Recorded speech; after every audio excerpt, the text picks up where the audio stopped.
अब आपको लेकर चलते हैं हम आर्मी हेरिटेज म्यूजियम में, जहां पे सना हुमायूं है आज और इसकी सैर करा रही हैं। और आज ये हेरिटेज म्यूजियम लाहौर का नहीं है, रावलपिंडी का है। देखिए इसमें क्या है, लेट्स गो।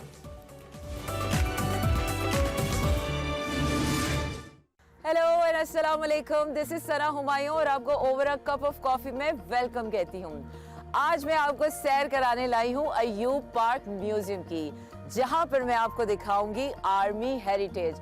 और इस म्यूजियम में क्या क्या आपको देखने को मिलेगा, इसके लिए आपको रहना पड़ेगा मेरे साथ। तो आइए। अस्सलाम वालेकुम, कैसी हैं मैम आप? बिल्कुल ठीक, आप कैसी हैं? बिल्कुल, अल्लाह का शुक्र है। म्यूजियम में आप आई, बहुत खुशी हुई। वेलकम करते हैं आपको। You welcome. अच्छा, मैं एक तो बहुत एक्साइटेड थी यहाँ पर आने से पहले, और सबसे पहले मुझे तो अभी थोड़ा सा पता है कि आर्मी हेरिटेज है। जी जी। मजीद इसकी क्या डिटेल्स हैं, क्योंकि मुझे उससे कहीं ज़्यादा हिस्ट्री नज़र आ रही है जी जी। पुराने अदवार की, तो आप मुझे एक्सप्लेन करेंगी? जी मैम, ये जो हेरिटेज हाउस है ये है बेसिकली म्यूजियम ही है ना, जिसमें हिस्ट्री है, मुगलिया दौर की हिस्ट्री है, इसमें सिंध की हिस्ट्री है, मोहम्मद बिन कासिम की हिस्ट्री आपको मिलेगी। उसके अलावा 14 अगस्त से पहले जो जो जंगें हुई थी वो आपको हिस्ट्री मिलेगी। 14 अगस्त के बाद जो निज़ाम सारा यहाँ पे हुआ है वो भी आपको तमाम डिटेल्स आपको यहाँ पे मिलेगी। अच्छा, ये मोहम्मद बिन कासिम की ओरिजिनल सारी जो चीज़ें हैं? जी, जो उस दौर में जो हथियार वो यूज़ करते थे, उसके अलावा ये हेलमेट थे, ये ज़रा जो पहन के वो यूज़ करते थे, इसलिए ताकि कोई भी हथियार से सेफ्टी के लिए वो अपने आप को ये। और उनका जो बेहतरीन हथियार था जो उन्होंने अपनी जंग में यूज़ करते थे सब, वो मंजनीक है। अच्छा, वो जो तोप पुराने जी जी, इससे ये गोलाबारी करने के लिए यूज़ होती थी ये मंजनीक।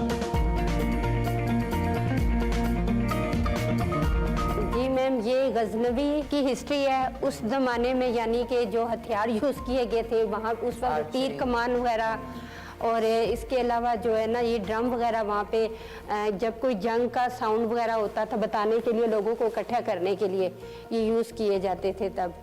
और दूसरी साइड पे आप देखेंगे तो ये गोरी डायनेस्टी है। अच्छा, जो मोहम्मद बिन कासिम के बाद जो दौर स्टार्ट हुआ था वो फिर जो था गोरी दौर था। इनके बाद जो नेक्स्ट था वो था गजनवी दौर था। हमने स्टार्ट लिया, गौरी डायनेस्टी देखी, हमने मोहम्मद बिन कासिम की डायनेस्टी देखी, और अब हम यहाँ पर आए हैं जब दिल्ली सल्तनत के बाद और उसके बाद जो डायनेस्टीज आई हैं। तो अब आप मुझे ये बताएंगी कि ये दिल्ली सल्तनत से लेकर उसके बाद की जो सारी डायनेस्टीज थी उसमें ये तकरीबन तमाम वो हथियार हैं जो जंगों में इस्तेमाल जी होते जी, थे। बिल्कुल बिल्कुल मैम, ये वो हथियार हैं जो वो अपनी जंग में इस्तेमाल करते थे। ये उनके वो उस दौर के जो बर्तन इस्तेमाल होते थे ज़्यादातर वो हैं। ये वो ड्रेसेस हैं जो वो पहना करते थे उस दौर के लोग। ये सिर्फ हमने ड्रेस के लिए बताया हुआ है कि ये इस टाइप का ड्रेस यूज़ होता था। और इस वक्त मैं मौजूद हूँ मुगल एम्पायर सेक्शन में, जहाँ पर वो एक तो जंगों में जो कपड़े इस्तेमाल करते थे, उसके अलावा भी जो वो कपड़े पहनते थे, बर्तन इस्तेमाल करते थे। तो अब हमें बताएंगी कि ये कौन कौन से यहाँ पर औजार रखे हुए हैं, और ये मैं जो देख रही हूँ कि ये क्या है? मैम, ये बेसिकली हमारे पास ये वो है जो पुराने ज़माने में आजकल का उसका नाम ब्लोर हम कहते हैं। अच्छा, ये भटियाँ वगैरह में जो है ना इस्तेमाल अच्छा। किया जाता था, ये ब्लोर होते थे उस ज़माने में। और ये वो ड्रेसेस हैं जो उस दौर में पहने जाते थे जंगों के दौरान, जंग के दौरान भी। और मैम यहाँ पे वो ड्रेसेस भी हैं जो वो आम अपनी सल्तनत के अंदर घूमते फिरते वक्त पहनते थे। ये वो बर्तन है उस ज़माने के पड़े हुए। अच्छा, ये तमाम तर चीज़ें ओरिजिनल रिस्टोर की गई हैं या ये रेप्लिकास? नहीं मैम, ओरिजिनल तो आजकल के दौर में आपको पता है मिलना पॉसिबल ही नहीं है। तो ये है कि रिप्लिका हमने बनवा के तो उसकी जो है ना ये की है। और ये है ट्राइबल्स एट वॉर। तो मैम, ये वो टाइम आ गया है कि जब हम पाकिस्तान बनने के बाद वाले ट्राइबल्स में आ गए हैं? नहीं मैम, वो अभी नहीं आया। अभी आप ये मुगलिया दौर के बाद वो ये उस दौर में दाखिल हुई हैं जब अंग्रेज़ों ने आके बरसगीर पे अपनी हुकूमत स्टार्ट कर दी। मुगल दौर के बाद जब जी जी।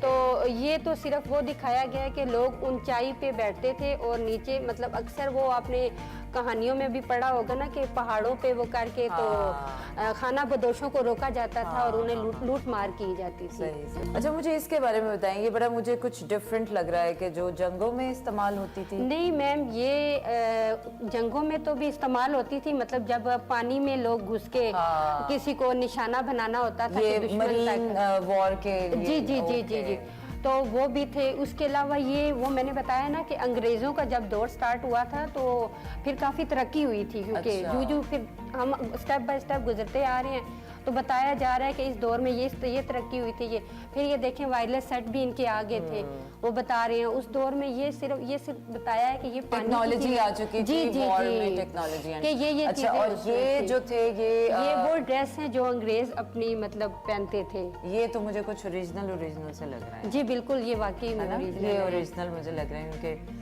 ये थोड़े से एंटीक सामान मुझे लग रहा है। बिल्कुल बिल्कुल मैम, ऐसा ही है। और ये क्या, ये तोप का वो कुछ है, तोप का जी गोला? जी जी जी जी जो वो फायरिंग के लिए मैम यूज करते थे। उनके हंटर्स की भी मेरे ख्याल से वो मैम ये देखें वो बम ब्लास्ट वगैरह जो हम आज भी देखते हैं, देखें बॉम्ब्स, ये उस दौर में ये जी जी, और ये वो हैं जो गोलियां वगैरह जो राइफल्स के यूज होती हैं। और अभी हम उस हिस्से में खड़े हैं, जैसे कि मैम बता रही हैं कि अब हम पार्टीशन के टाइम तक आ चुके हैं, और ये जो हिस्सा है ये ट्रेन कहलाता है, क्योंकि अब जो है यहाँ पर वो तमाम वाक़यात जो माइग्रेशन के टाइम पे हुए थे, पार्टीशन के टाइम हुए थे, क्योंकि अब हम उस हिस्से में जा रहे हैं कि जब पाकिस्तान बनने के बाद हम देखेंगे कि उसके बाद अफवाज का या हमारा फौजी या उसमें क्या तरक्की हुई है। तो चलें, ये हम अब पार्टीशन जी, ये ट्रेन में आ गए। शो हाँ, ये किया आपने गया जो है वो खिड़कियाँ लगी हुई हैं, दरवाजे हैं, और अब हम ये ट्रेन से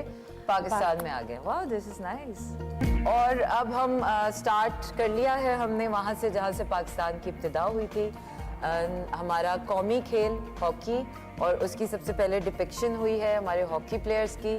तो अब मैम हम स्टार्ट करते हैं वहाँ से जहाँ से हमारे बानी पाकिस्तान ने ख्वाब देखा था पाकिस्तान का। और ये है वो बोर्ड जहाँ पर हम अपने बानी पाकिस्तान और अपने इकबाल की तस्वीर के साथ है वो तमाम तर लीडर्स के यहाँ पर हिस्ट्री मौजूद है, जिन्होंने पाकिस्तान का ख्वाब देखा, फिर उसकी ताबीर पूरी की, और फिर पाकिस्तान के हुसूल तक जिन्होंने पाकिस्तान को मेरे ख्याल से वजूद में लेकर आए हैं। ये तमाम वो अजीम शख्सियात हैं, और मैं थोड़ा सा इस बोर्ड के साथ थोड़ा सा टाइम स्पेंड करना चाहूँगी, so that I can recall all the people. यहाँ पर तमाम तर चीफ्स ऑफ पाकिस्तान आर्मी की डिटेल्स हैं from the day 1 and from अभी तक जो हमारे करंट चीफ हैं।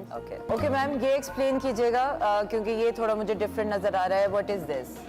मैम ये हमने उस कैप्टन सरवर शहीद की हिस्ट्री यहाँ पे थोड़ी सी दी हुई है। अच्छा। कि उन्होंने किस तरह वतन हासिल करते हुए अपनी जान दे दी थी, और उस टाइम पे वो आपको पता है जंग के टाइम पे नूरजहान के सॉन्ग ज़्यादातर हमारे फौजी जवानों की हौसला अफजाई करने के लिए लगाए जाते थे। और ये वो जंगी खैमा, हाँ जी, जब वो कैंप लगाते थे वो खैमा टाइप। अभी आहिस्ता आहिस्ता हम जो आगे जा रहे हैं, ये अभी देखें असले वगैरह आपको ज़्यादा तादाद में आपको नज़र आ रहे हैं। आप ये देखें, ये तोप है, टैंक आगे स्टार्ट हो जाएंगे, जहाज आ जाएंगे, गन्स आपको हर तरह की जो यूज़ होती थी फायरिंग के लिए, वो गोलाबारी के लिए, वो आपको नजर आएंगे मैम। ये टैंक ओरिजिनल हमारा जी बिल्कुल मैम, ये बिल्कुल ओरिजिनल है और ठीक हालत में भी है। इसे आप अभी अगर यूज़ करना चाहें तो यूज़ भी कर सकते हैं। जी जी बिल्कुल। और आपने जब बताया कि ये हम जब इसको लेके आए हैं तो बाकायदा चला के लेके आए हैं, इसको उठा के नहीं लाया गया। Oh wow.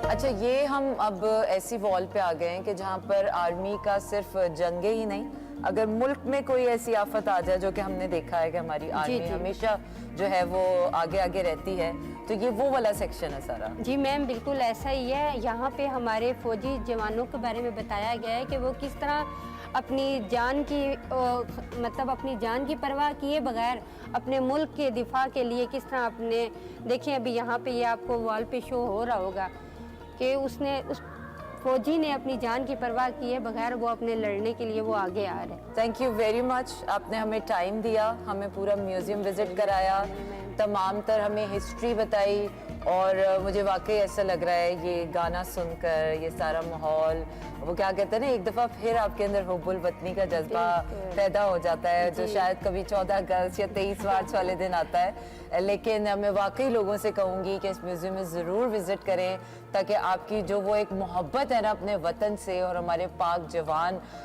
पाकिस्तान के फ़ौजी जिस तरह से अपने वतन की खिदमत करते हैं, तो वो एक रिवाइवल है उसका। So thank you very much. You welcome ma'am, most. आज तो मुझे ऐसे लगा कि जैसे मैं अपनी मुस्लिम सल्तनत की पूरी तारीख की एक सैर करके आई हूँ। आई एम श्योर कि आपको भी इस म्यूज़ियम की सैर करने में बहुत मज़ा आया होगा। आपसे होगी अगले हफ्ते फिर मुलाकात। अपना रखिए ख्याल, मुझे दीजिए इजाज़त। अल्लाह हाफ़िज़।